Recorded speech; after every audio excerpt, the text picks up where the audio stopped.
Mon expression favorite, c'est les affinités lectives. C'est le titre français qui a été choisi pour le roman de Goethe.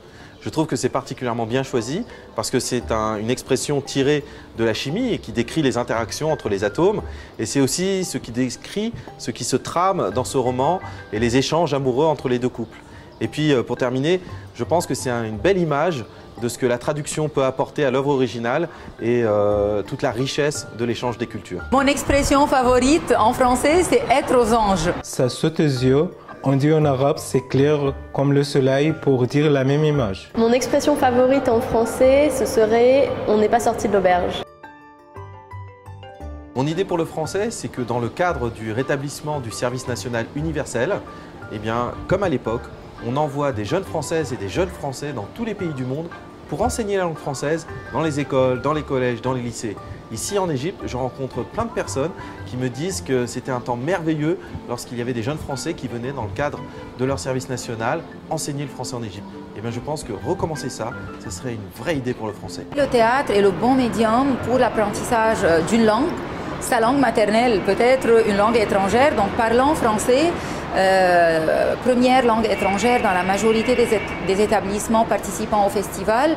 Le théâtre invite à une vie. Donc dans le théâtre, il y a expression de joie, expression de tristesse, de fatigue, de peur, d'arrogance, d'amour, de haine. Et c'est les situations de la vie quotidienne. Je pense que le plus important pour apprendre une langue, c'est de pratiquer. Du coup, s'il y avait une application pour parler avec des francophones, ça nous aiderait beaucoup. Pour intéresser les classes de 6e donc, au texte de l'Odyssée d'Homère qu'elles avaient au programme, j'ai décidé de leur faire une rédaction un peu particulière puisque le projet était un projet audiovisuel. Elles étaient par groupe de 5 et devaient inventer une nouvelle histoire d'Ulysse, une nouvelle aventure. Ce qu'elles ont fait, elles ont écrit l'histoire, aussi fait des dessins que j'ai pris en photo. Et l'idée ensuite, c'était de raconter, lire son histoire à l'oral.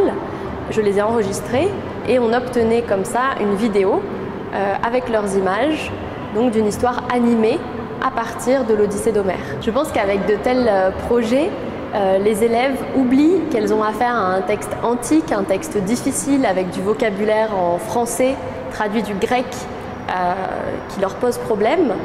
Et on rentre dans un projet audiovisuel qui leur paraît moderne, qui leur parle et qui les intéresse. Vous aussi, proposez votre idée pour le français. Vous aussi, proposez votre idée pour le français. Vous aussi, proposez votre idée pour la langue française. Vous aussi, proposez votre idée pour le français.